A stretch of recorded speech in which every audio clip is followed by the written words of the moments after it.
Shanti. Good evening. Thanks to those of you who are able to join us live, and greetings to those of you joining in later on through the video.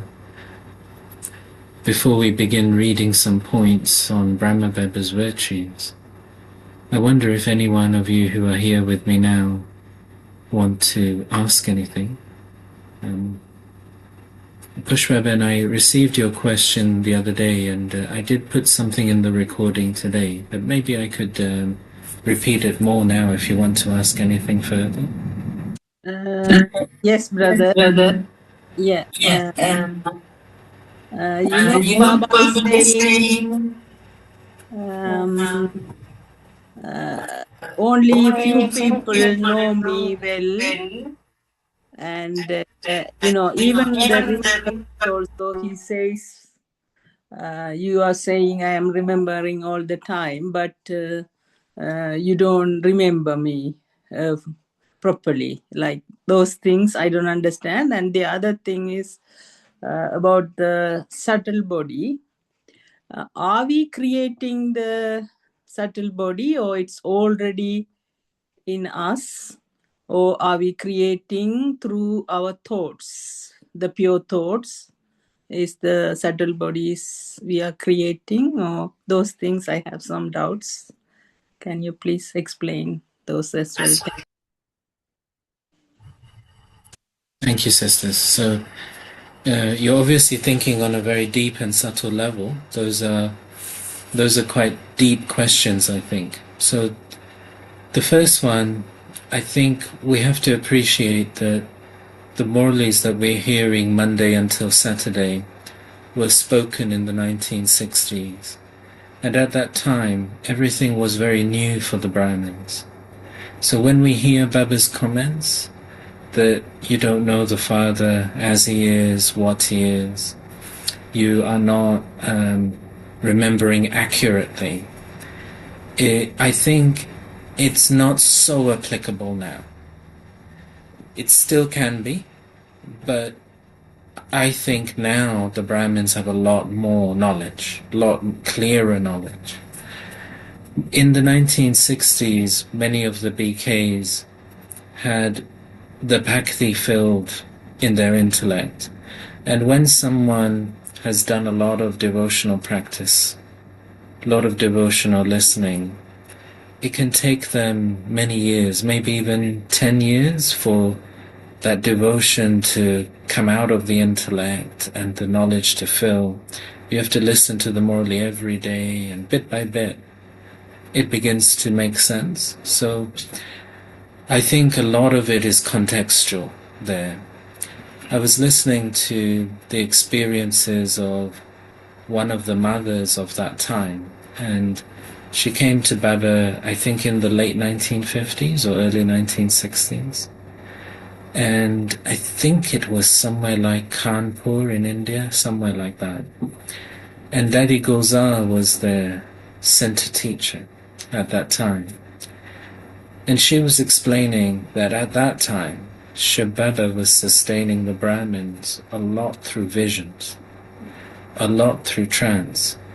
So her and her friend, they would just go to the center, they would sit down in meditation, and they would go into trance.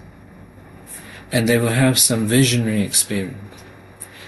So they used to go every day like that. Every day they went into trance and had this visionary experience. And they thought that was yoga.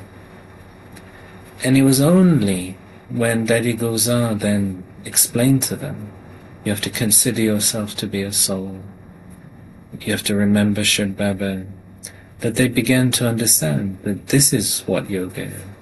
So you will hear also Murlis on this, where Baba says that if you go into trance, that's not yoga. Because really, this was the situation with the students at the center. Not just the teachers who are going into trance, students are going into trance. So they didn't really have a concept at that point, what is meditation, even really what is the knowledge. They just had bhakti in their mind, and then they had these trance-like experiences. So I think a lot of what you are hearing is of that time. Now it can apply now because, of course, people are coming from these different backgrounds, and as they're coming from these different backgrounds, they might have different beliefs, different experiences from the past. And because they have that background, it can take time. The thing about learning is a lot of learning is actually unlearning. We have to unlearn so much from what we knew before. This is one of the things that Shri Baba appreciates about Brahma Baba, because probably more than all of us, he knew so much about Bhakti, and he spent so much time studying and going into the depth, and he even built a temple in his house, and he himself was the priest of that temple. So he used to do all the cleaning and the ceremonies and everything himself. So for someone like that, like when they're nearly 60 years old, I actually can't think anyone else. Like usually when someone has spent their whole life doing bhakti, it's very difficult then to just let go. But he did it like instantly. Like Shri Baba tells us, for him it was in 1 second. But it still took time to understand, even for Brahma Baba, like who is Shri Baba, everything. It took some time there. So I think that one is more contextual. And for us, we have to be aware that are we using the knowledge that we know, considering ourselves to be a soul. In modern day, an example I will give you is there's a lot of popularity with many different types of meditation now. 20 years back, I started something called a meditation club in the town I was living, and I was the only one that had the meditation club. This is just 20 years back. Now, it was like there are so many everywhere you go, there's so many types of meditation. So again, I think nowadays, one of the big challenges might be that someone takes Baba's knowledge, but actually they're still practicing the previous type of meditation that they had learned. So they also have to unlearn, and sometimes people are not willing to let go. There's like an attachment to that old method. So we all have to be, Baba said to us even today, didn't he? Be honest with yourself. Be honest with Baba. So we have to be very honest with ourselves. Am I really doing it according to the moral? Nowadays there are so many commentaries as well we can benefit from. Back in the 1960s there was nothing like that. So we have to be aware. The other example I will give you from nowadays is I noticed that there are quite a few of Baba's students. I think maybe more in the, actually I don't know in India, but it might be the same in India in fact. But definitely I've noticed it quite a lot in UK and US. The BK is like practicing something like Reiki from before knowledge, or they're like some sort of healer from before knowledge. And what they experienced is like a bhakti type of channeling, a bhakti type of healing. As we know, there's a lot of healing in bhakti too. And they didn't know Shri Baba, but they're visualizing some energy, some light flowing through them, and then they're healing people or sending light to people. So I've noticed as well that such BKs, they often carry on that practice while they're doing their Amrit Vela and other times. So again, they have to really be honest with themselves that have they let go of that bhakti way of meditating? And am I really doing it according to that knowledge? The thing about yoga of knowledge of Baba is it must be with the intellect filled with knowledge. And then with your second question, my interpretation, so you might hear other things from other people, so I will just share what I think.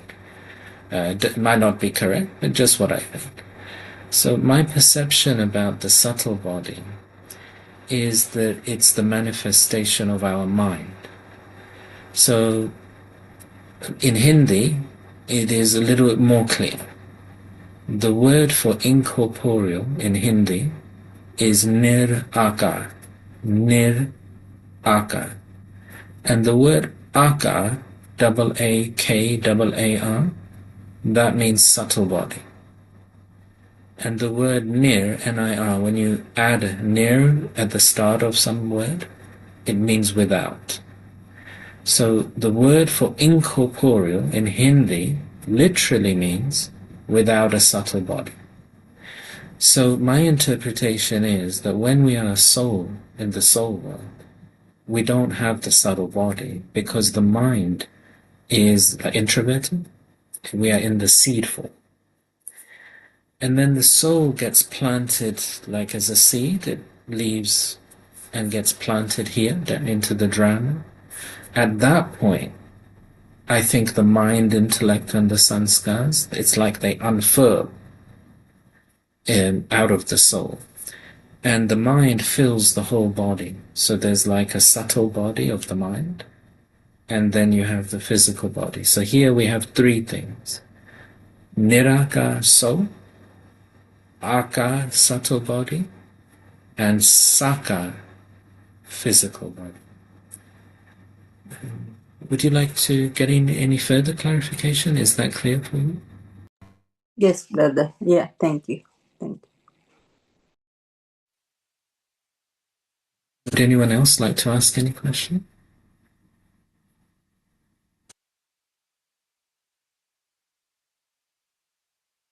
Okay, Ranjan Ben has joined us now, so I'll hand over to her.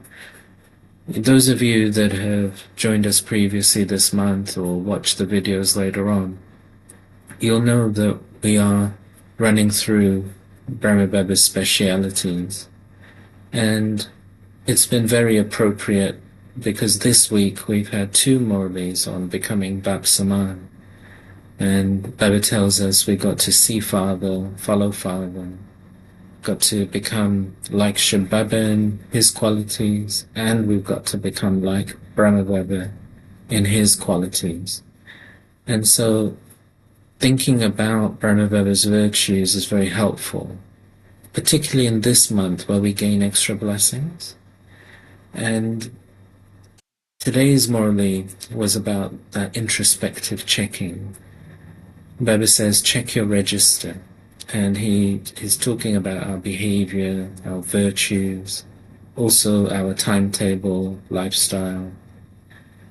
He also tells us, check your chart as well. And then also check your accounts.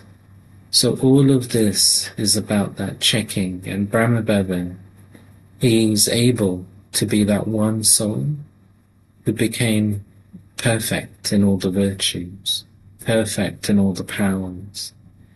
And Shri Baba tells us that he was always checking himself, making sure he got it right. Again, one of Brahma Baba's big specialities is that he was able to get it all right without an example in front of him. His intellect is able to just interpret what needs to be done and then to do it. We have him as our example, and Shri Baba tells us so many details about him. And we also have many other Brahmins now as examples for us. But Brahma Baba was the pioneer, and still he got everything 100% right. So that's quite an intellect. So I'll hand over now to Ranjan Ben to take us through another 10 points of one of Brahma Baba's specialities. Yeah. The photo in this section that Ranjan Ben is going to read from is the one that I used the other day for the yoga experimentation of the mother. So it's that picture that's linked to this chapter. It's the one that I had on my wall, do you remember? It's my favorite one. And you know the one with Brahma Baba and the turban that I put on your wall? That was the one we used this morning for the sattva. Over to you. Om Shanti, everyone. Nice to see you. Today we are going to read this Be Royal and Simple. I sent them one. Okay. So, and I'll just start with number 1. Brahma Baba became a sample on the physical world whilst being simple. He gave the experience of greatness whilst being ordinary. That is, he gave the experience of royalty. He experienced the life of a carefree emperor even in his days of poverty. There was always royalty visible in Brahma Baba's words, activity and face. In the same way, follow Father Brahma. Those who are simple and clean attract others to themselves to the same extent. So be simple in your thoughts, relationships, and your way of living. To be simple means to have royalty and greatness whilst being ordinary. The royalty of the present time will enable you to claim a right to come into the royal family in the future.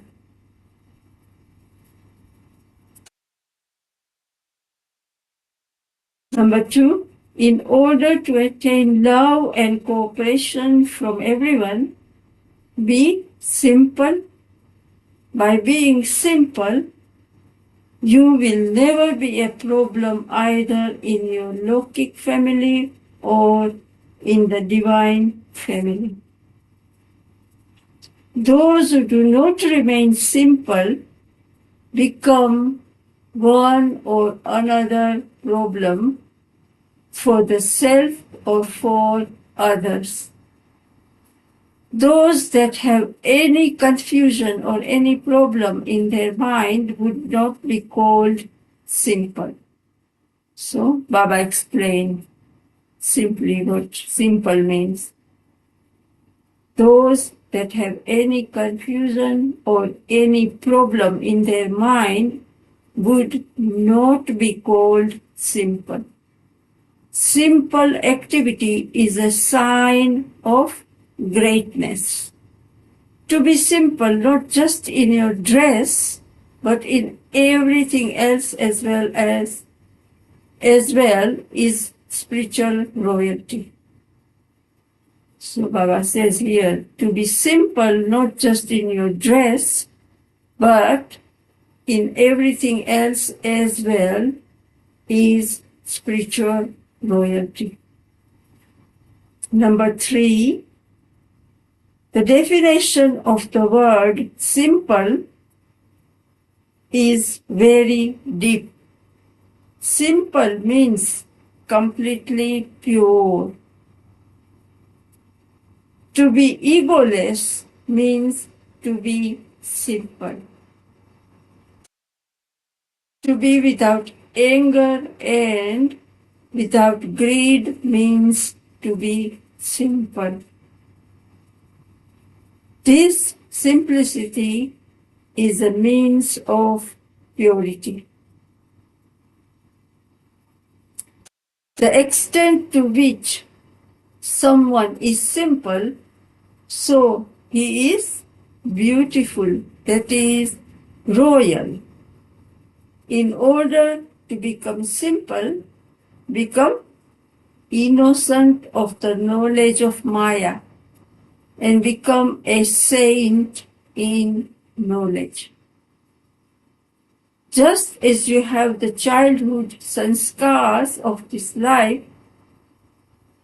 clearly in your consciousness, in the same way, let the sanskars of the golden age, that is, the future inheritance, stay clearly in your awareness. Okay. Number 4,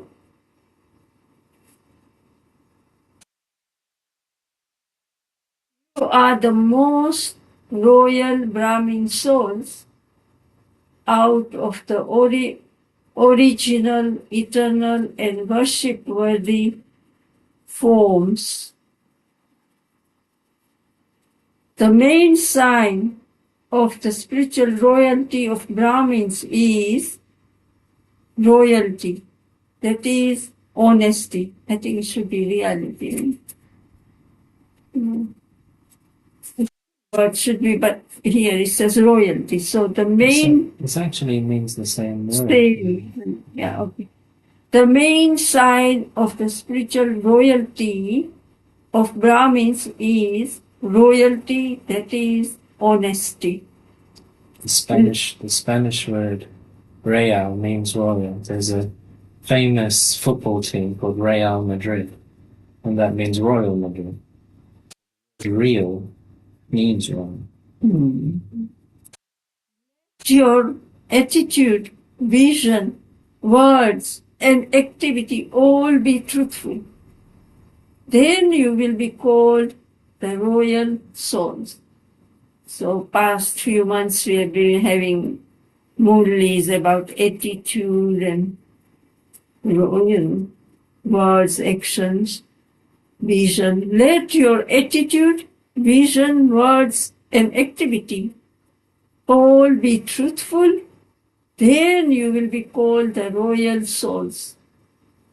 It should not be that you have one thing in your attitude and something artificial in your words. If internally you are one thing and externally something else, this is not royalty. Your words, actions, connections, and relationships and interaction should not have anything artificial or anything mixed in them. So 4 things: words, actions, connections, and relationships and interactions should not have anything artificial or anything mixed in them.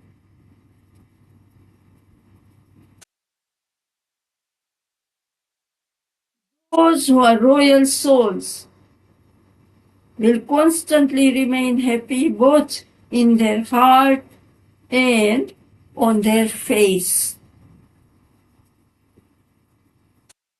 They will not just be cheerful externally, but even their heart will be happy. Such royal souls are very much loved by Baptada and the divine family. Because the confluence aged royal souls are loved by everyone, they attract each other to themselves.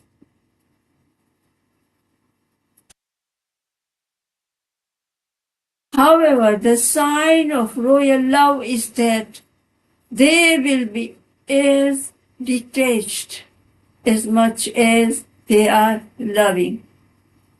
So, Nyara or Pyara. Nyara is detached and Pyara is loving. This is why they will neither have extra attachment nor will they be attached to anyone. Number 6.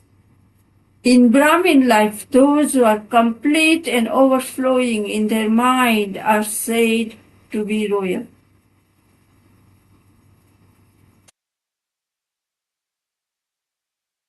Even if they do not have any physical things or facilities, because of being overflowing, They never feel any lack in themselves. Such souls will never have any type of physical or subtle thought of asking for anything. A soul who is overflowing in the mind will constantly be singing the song, I have found everything, I have attained everything, I should have this, I should do this. This thought of wanting is also a royal sanskar of begging for something which is not the royalty of you Brahmin children. So the Brahma Baba started singing Panathajo Palia. There's nothing left to be attained. And this is why Baba says, be like that. But the sign of royal beggars is still there is want, something want in their thoughts. The Baba says, those sanskars of begging for something which is not royalty of you Brahmin children. Number 7, become such royal souls that both your face and your activity give the experience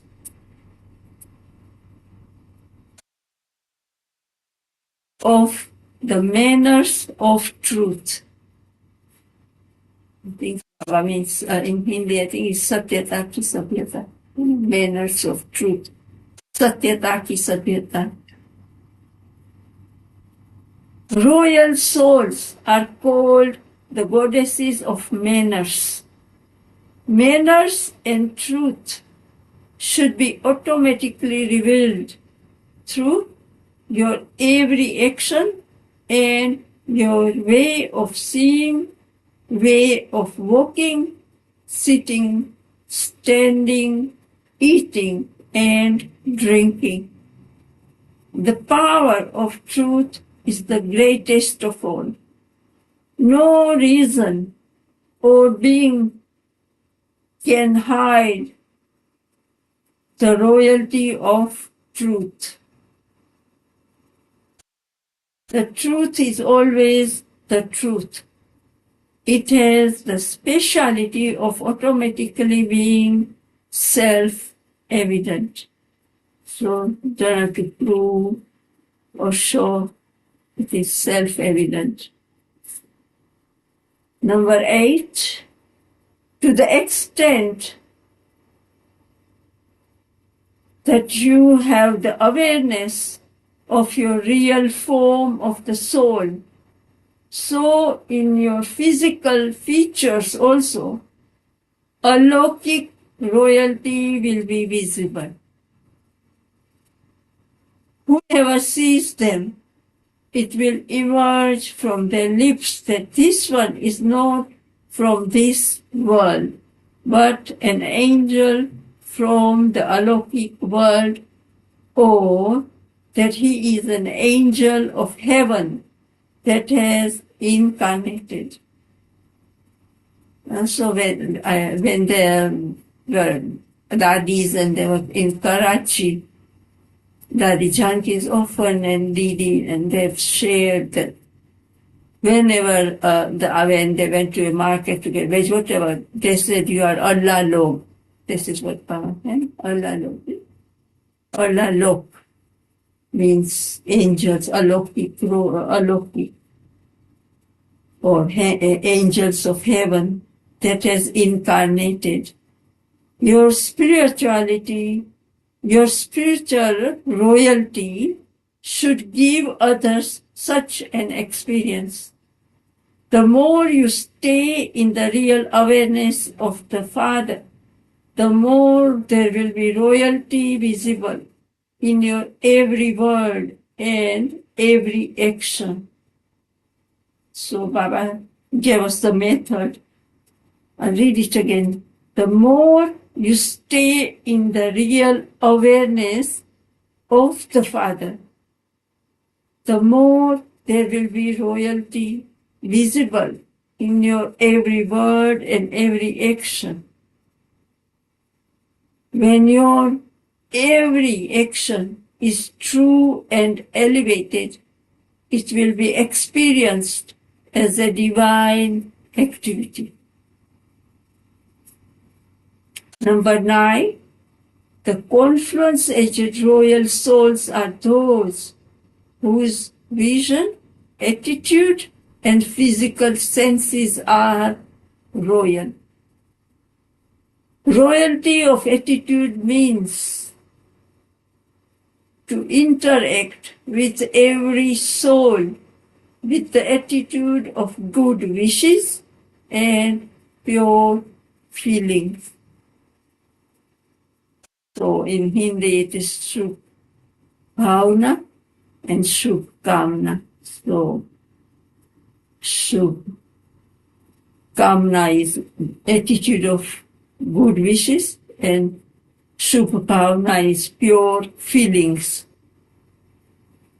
Your royal drishti means to see the angelic form of others through your own angelic form.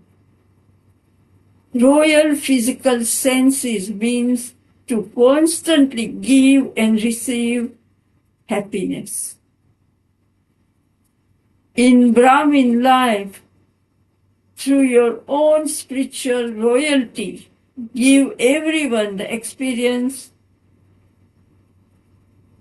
of authority and attainment through every word, in the same way as the Father does. So, follow the Father in this. Your words should be powerful.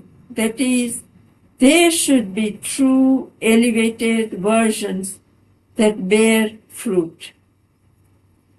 Connection means that your company should work like a touchstone, which makes everything divine. That is, it should make a weak soul powerful, and that which is false real. The touchstone is all of your Paris. Yeah, I think they mean like the philosopher's stone. It's called like alchemy, turning the stone into gold or iron into gold. And in India, they call it the Paris stone, turning the stone into a diamond.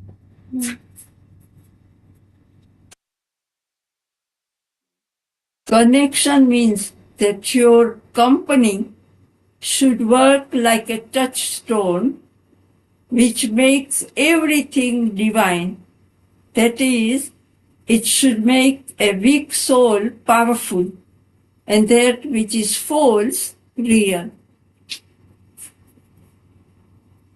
And number 10, become so real and royal like the Father that your eyes, that is, your divine vision, works like something magical. So that's why in the beginning, even in London, some were scared they won't come. And some Brahmins also to take drishti. And that they always thought that there's some magic in the drishti, and they were afraid. Chadu karenge. And so a lot of them wouldn't come near. They loved the knowledge, but they wouldn't go even to take Toli from Daddy some.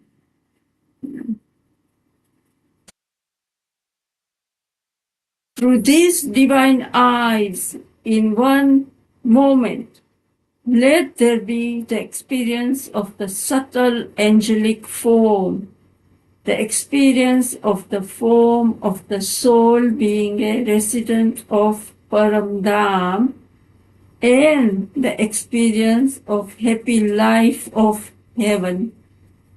So Baba says, have mukti. We are having these avyak signals about liberation and liberation in life. and mukti and jivan mukti. So it's the cycle we're turning. So in one eye there is mukti, we are being liberated, and then the sign of and the inheritance of golden age is jivan mukti. So Baba is talking about that. To give the experience of all four lands. So Baba said about Paramdham, shall I? And the experience of the happy life of heaven.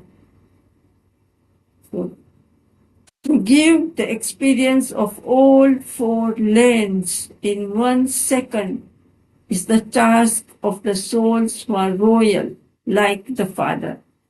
Souls with such royalty will constantly bring attainment to others through all their physical senses. That's number 10 thing.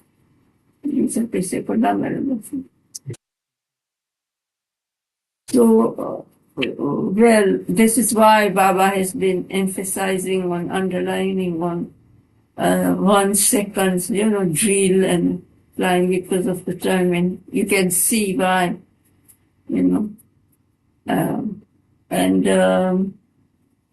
so it's the practice for a long time while we can.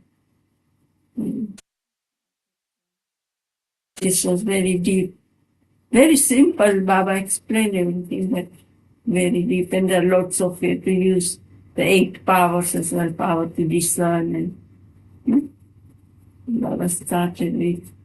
And also Dadis gave this experience in Karachi while, there was there was some conflict, and those who had experiences like, from Dadis like that, very divine, they were very sorry. They said, "You're Allah, we find so much safety if you stay here." But some, in the government, and they heard that they are going to harm these sisters, and they're going to attack. And from time to time, they did send, officials to threaten them, to harm them. But there were some good ones who realized, and they said, you be careful, this is going to happen to you, and all. They protect, and they helped when they came back to Abu. They helped a lot. So there were some, they didn't want Baba and sisters to go. They said there's more safety if you stay here. But then it was in the drama, it was necessary. So Baba became lots of, like, they had to stay all night like Dadi Janki, at night like a watchman.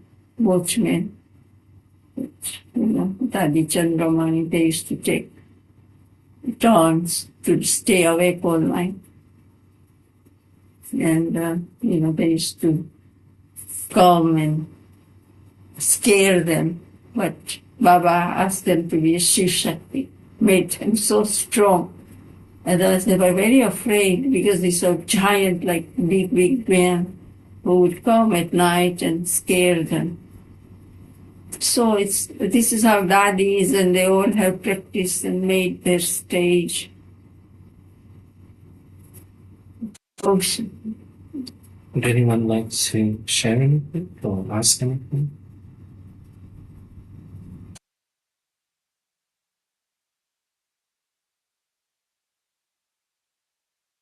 Shanti. Hi. I haven't been with you for a little while because I'm looking after a 93-year-old father who I've got to look after during the day. So I'm always a little bit late. But I remember before I even became a BK, I had this idea that when I approach people, I want them to feel my energy, my happiness. I wanted to leave something with them. I didn't know what to do or how to do it. Because I'm recurring. I can hear myself talking. I think that's better. Yes, I can't hear myself now. So when Baba says do this or do that, I do it. And it happened a few mornings ago, when I was sharing what I thought of the Merle or certain parts of the Merle in Langley. And as I was sharing, I felt my heart gave a lovely, warm feeling. And I knew the person who was talking, but I couldn't see her because I'm on Zoom and they're in the building. So I said, "Who is that talking?" And the person looked around and looked me in the face. And I said, "Sister, I've got this beautiful, loving feeling in my heart for you. Please take it. Please take it." And she said, "Oh, sister, thank you, thank you." And it felt so real that I was giving her this gift. And I particularly looked out for this particular sister because I knew she didn't always understand what Baba was saying in the Merlis. So I needed to help. And I thought, feel Baba, feel Baba. And I gave her that feeling. And for me, I've attained it all. I know who Baba is. I know my father. And for me, I need nothing more. Need nothing more because I've got it all. That's how I feel.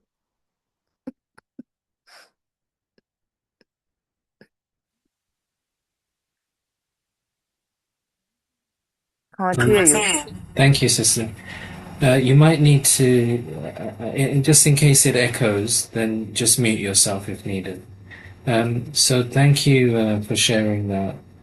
I was also thinking about how,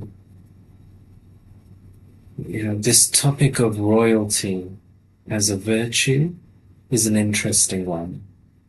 As far as I know, in England, we don't have it as a virtue. Like royalty means a person of a particular status in society, and we call them royals. But I don't think we use the word royalty as a virtue, but it's a good one. It's a nice one to have. That then gets you thinking, what does that mean?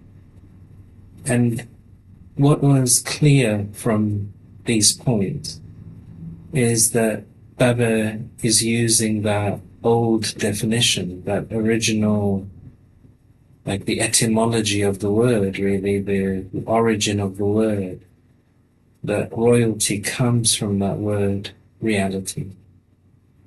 And to be royal, it firstly means to become real. Baba often says to us that the Iron Age is a jungle of thorns. And in a jungle, you can't really be real, can you? You've got to have defensive mechanisms. Even the plants, even the trees have all sorts of thorns and poisons and all sorts of things. Even they don't want to be eaten. And so in the Iron Age, we develop a lot of defensive mechanisms. And one of them is that we learn how to develop an external face and keep our real self internal. And we develop this duality within as part of our survival. We want to fit in somewhere. We want to please others. We want to look good in front of others. So we develop this duality within. And of course, if we do that over a long period of time, we even forget who we are in the first place. Because we're so used to being the act, like the external act, that we lose our reality. So I think to think about royalty in that way is very powerful. And can we really develop that level of healing and security to be able to be real? As long as we have fear, we cannot be real. And so fear is really what has taken away a lot of our royalty, our reality. And so I think that this topic is a really interesting one. And like you're saying, sister, energy really matters. And that energy of fear is something that's a big feature of the Iron Age. And fear drives so many negative behavior. But we don't like to show fear, so we manifest those behaviors in many different ways, many negative, aggressive ways. But actually, there's fear behind a lot of it. So I think thinking on these qualities of Brahma Baba, I think that's one of the things that I'd certainly like to develop and adopt during this year. Whenever I heard Devi Prakashmani and Didi Nirmala, who was based in Australia, and in later days she was in Gyan Sarovar. Some of you may have met her and known her. And Devi Prakashmani, from both of them, I always heard them share that since their childhood, they had never experienced fear. And so it is possible, I suppose. And Devi Prakashmani used to always say that she never thought that she had ever told a lie in her life, even as a child, because she never had any fear. And Dr. Didi Nirmala, she also said a similar thing. And Baba used to call Dr. Didi Nirmala the Nirmal Ashram, the refuge, the clean refuge. But he used to say that she was real gold. And I think for most of us, we're not like that on the inside. We have a lot of fear, a lot of different types of fear, and we're very complicated people in the Iron Age. We're many things, not just one thing. And I think by connecting that royalty to that second quality, which was simple, be royal and simple, I think that's an interesting one. That royalty means reality, and it also means simplicity. Again, in England, we use the word simple as an insult. We don't use it as a virtue. If we say someone is simple, we mean that they're not that capable of understanding things. But this is actually a powerful quality. It means that I'm no longer a complicated person inside. Otherwise, in the Iron Age, we are so complicated in our consciousness. So I really like this topic, to be royal and to be simple, to be real and to be fearless. That's how I'm understanding it. Is there anyone who wants to make any so before you, if you want to say?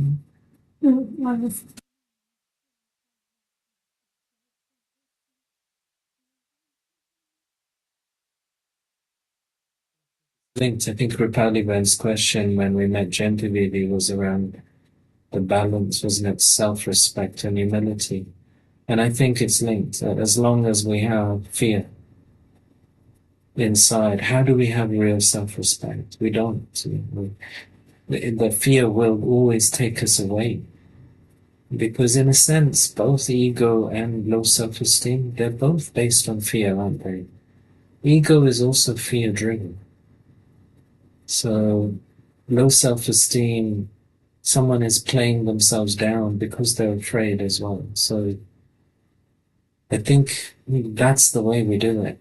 And it's this combination of healing and becoming full from Baba. Both have to happen for us to conquer fear.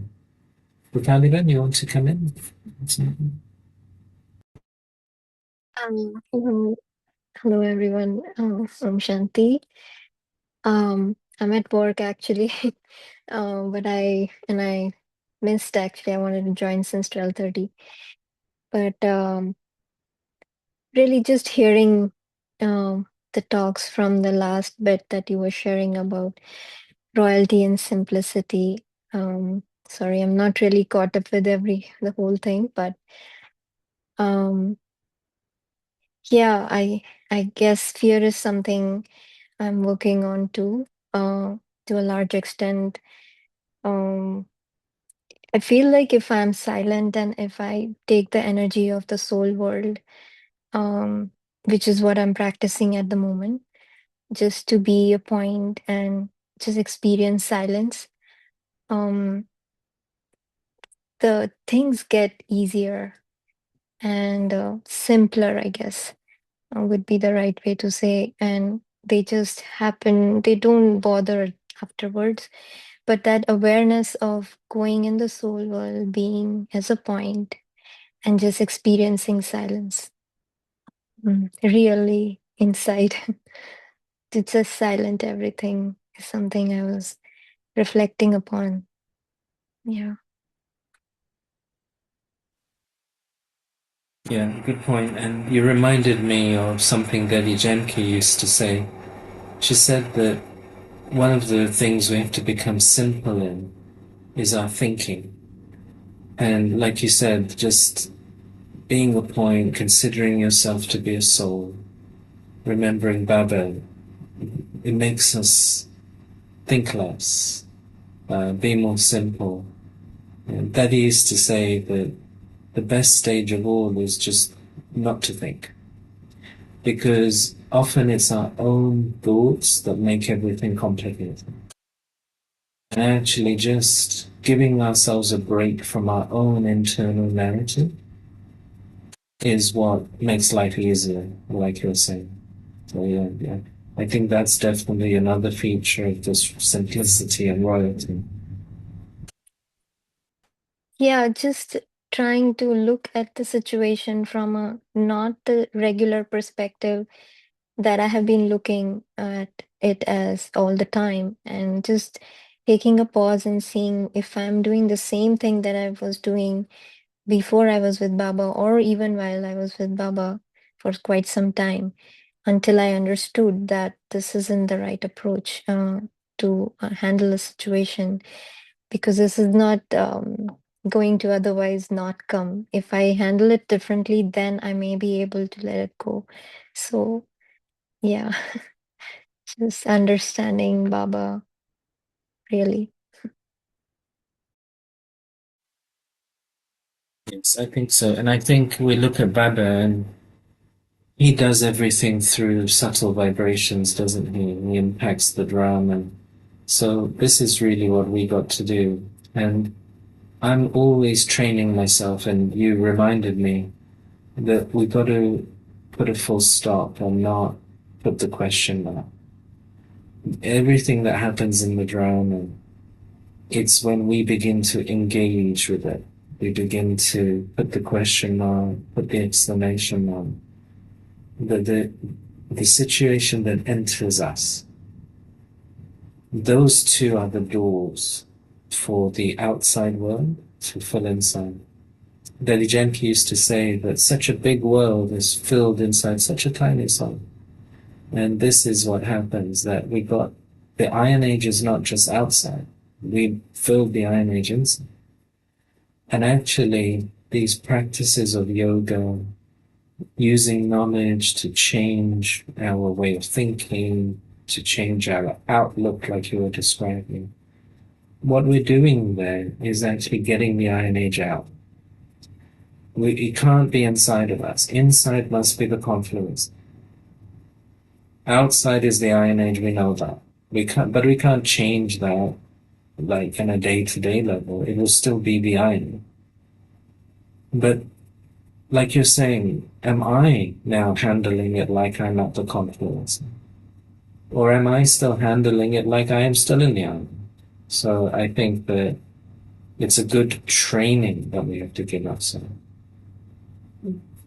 And also, 15th October, Avyakt Murli, 2007, Baba said, I'm here, you don't call me, you don't use me. Why don't you give all the burden to me? but you keep taking back your tokri of. So, and then he said 3 points, Atma, Paramatma, and Drama, soul, supreme soul, and and then he made it simple and then he said, put a full stop, but instead of full stop, you hand shakes, means your intellect shakes and you start to have questions and exclamation marks.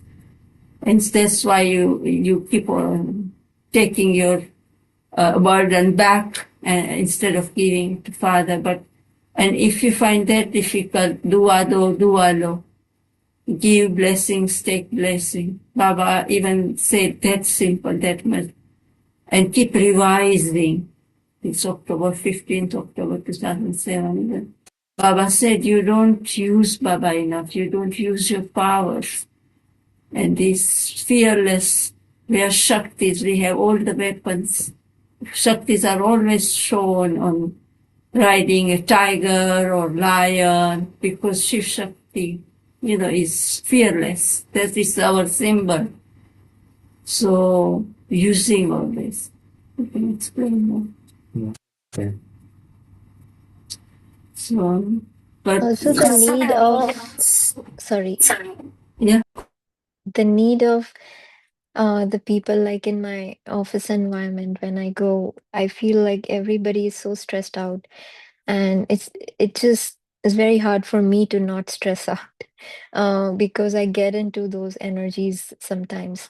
But I feel like if I were to also behave the way they behave, then where is um the difference, in the sense, not because I want that difference, but because what is the um, learning over there, which they can also experience and probably change.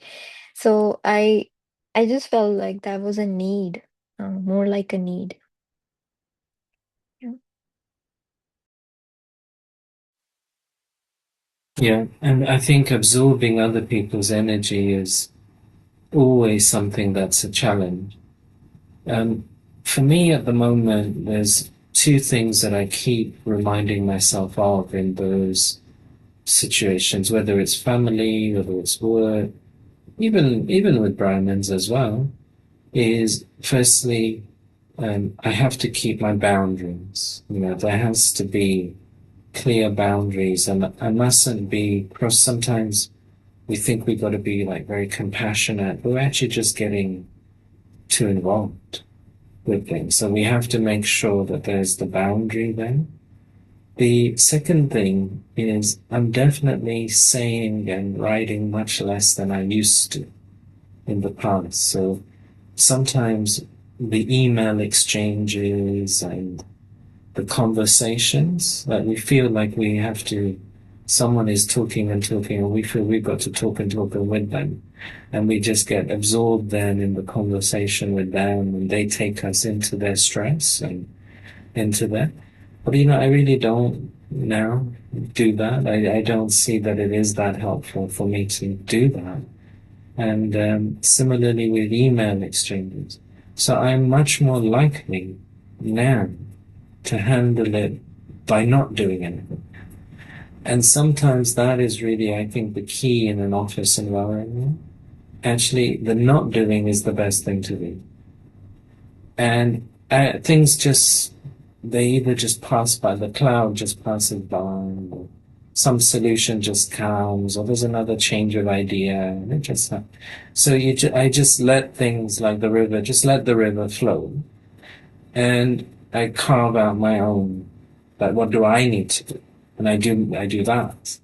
So I think that all of that does go back to this, that don't put the question, don't put the exclamation, stay as a default. And Baba said to us a few weeks ago, didn't he, that the main weaknesses that the Brahmins have is Parchintan, Pardarshan, and Parmat. That you're thinking about others, you're looking at others, and you're listening to others. And it comes back down to that. It has to change Swadershan, Swachinta, and Shrina. And so you have to think about yourself, You have to look at yourself, and you have to listen to Baba, Sriman. So it always comes like that. Where are the doorways? And if we can close the doorways, actually the Iron Age can stay outside of it. But good, well done. Your experiments bringing you success and fruits, and you just keep going. It will continue to improve. Good. Would anyone else like to make any comments before we close today?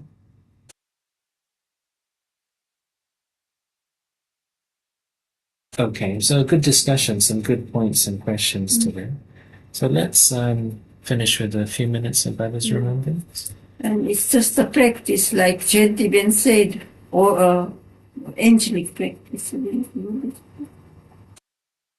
So it's just a practice, and there's one only that you just remember where you come from, your destination, like remember the time, remember the occupation, that Baba's occupation is my occupation, and fearlessness and Swadashan Chakra. So just remember that.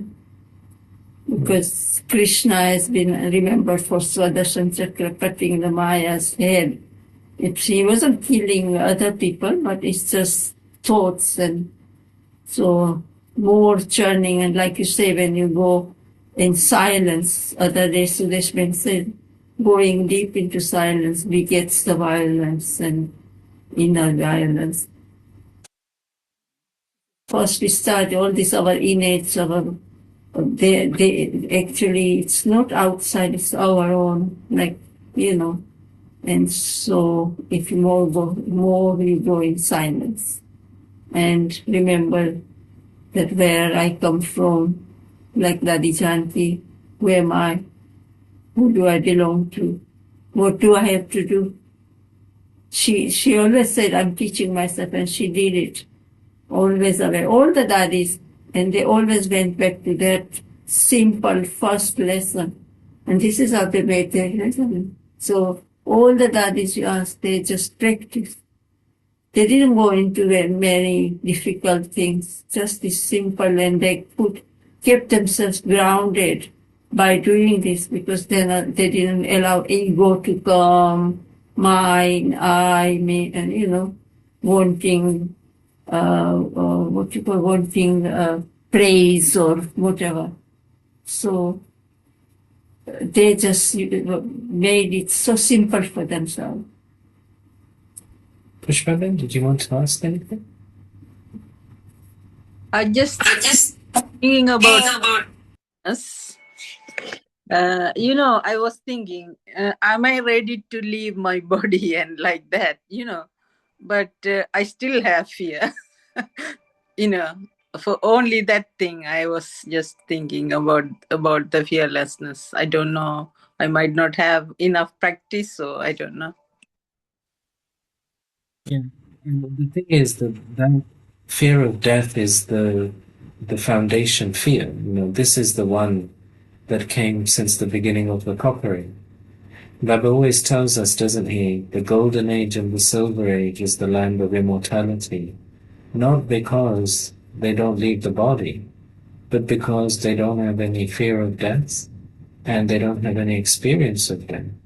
He even tells us that they don't even have a word for death. It is so irrelevant. But you can imagine the trauma when we come into the copper, the first time we really experience death. So I think that it's been there. And you see, in the golden and silver age, there's no untimely death, there's no surprise. We even have a vision where we will go in our next life. So for that reason, since the beginning of the copper age, there's this fear filled in the soul. And it will be the one that will take the longest one. Maybe the other fears will go more quickly, but this will be the one, because it's also part of your body. You see, one of the samskars of nature is this fear to survive. and it runs through all the animals, all the plants, and this body is from that nature, same five elements. So it's partly the fear is inside of the soul, and partly the body is afraid the soul will go. Because actually the soul doesn't die. It's the body that dies. The body has to return back. So the body is actually afraid, and it is holding on to the soul. So what has to happen is that we have to become full. And it's this practice of Amrit Vela. The more that we experience ourselves to be a soul, so our head is fine. Like your head is not afraid. You know, you are knowledgeful from Baba. This fear is the irrational part, where it's partly the trauma of the births, and it's also the body holding on to the soul. And what will happen is that the more full you become through Amrit Vela, the fear of death will go. The other one, to remember the continuity of everything. And so the more that you just see yourself on this journey, you are traveling, you are just continually moving. Again, you will feel less fear. And then in terms of fear of other people's death, change in my mind towards Ranjanban this year, it worked in 2025, it's working very well actually, is I was noticing that there's a slight thought that it is better if she stays here with me. Slight thought there. And it's like this belief that of the unknown, like the fear of the unknown. This is one of the fears of death. What will happen? Where will I go? What happens after death? So this is what causes the fear. But in 2025, I changed my thinking. So I now have the thought that her next life will be much better than this one. The next family she goes to will be much better than that. They will look after her much better. Her opportunity will be much better. Her body will be much better. So now I am, like Baba said, be ever ready. So I am making myself ever ready for whenever, because when the new fetus is ready, the soul must fly. It's not in our control. It's in the Brahma control. So but I have to be ever ready in advance. So this is what, so sometimes there's this way we are thinking is holding the fear there. So you can have a look inside yourself that, is there something you need to change in the way that you're thinking? And I very much now am just looking with this vision that actually I should be very happy. Like in the Golden Age, they're very happy. The soul is left.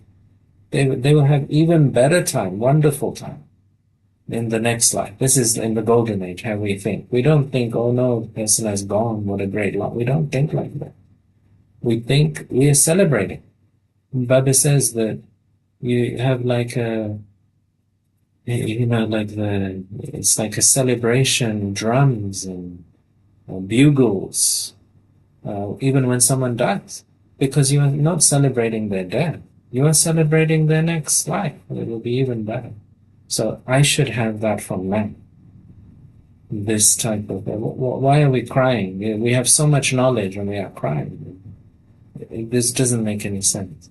So in this way, just have a look inside yourself. Is there a pattern of thinking that is sustaining the fear?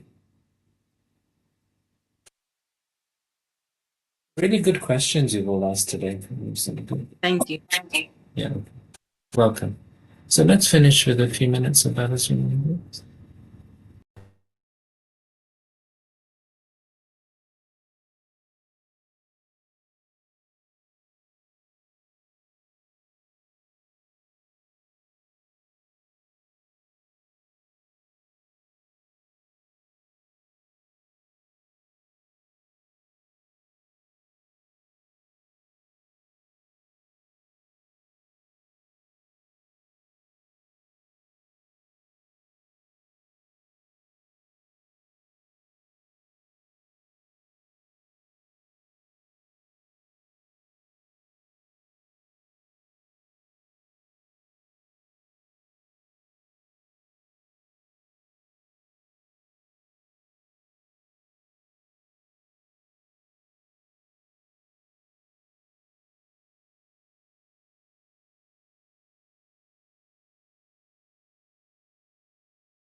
Om Shanti. Thank you. Om Thank Shanti. you. Thank you. Om Shanti. Om Shanti. Bye Thank bye. you. Bye bye.